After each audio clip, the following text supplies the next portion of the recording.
araw po muli sa ating lahat, mga kapatid, mga kaibigan. Ang isa pong lingkod natin at taga-subaybay ating programa Harana, Guardians Radio DCME, TC30, ay tumawag po ngayong hapon. Siya po ay nagkakaroon ng problema sa kidney. May lumalabas na po ng mga crystallize, mga bukol-bukol, na halos hindi na po makalabas sa daluyan ng kanyang pagkalalaki sa kanyang iyan, at namamaga po ng konti na ang kanyang mga katawan at saka kanyang bayag. So mga kapatid, ang kailangan po natin yung breaking po na halaman. Ang tawag po sa herbal na yan ay yung pong tinatawag natin na sampalok-sampalukan.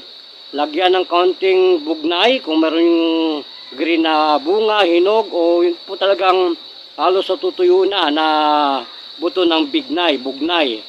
At samahan din po ng kaunting strawberries. Marami po niya sa Baguio. At yun po ang gagawin natin. At yung langis po niya na ating binibigay, ganun din po ay gagamitin natin, langis ng ating guwang.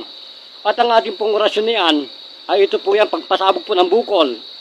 Ito ang orasyon: Luom, Akdo, Muao, Silimbom, Murom. Yan po ang napakabisang orasyon. Gracias, Philippines. Marami pong salamat.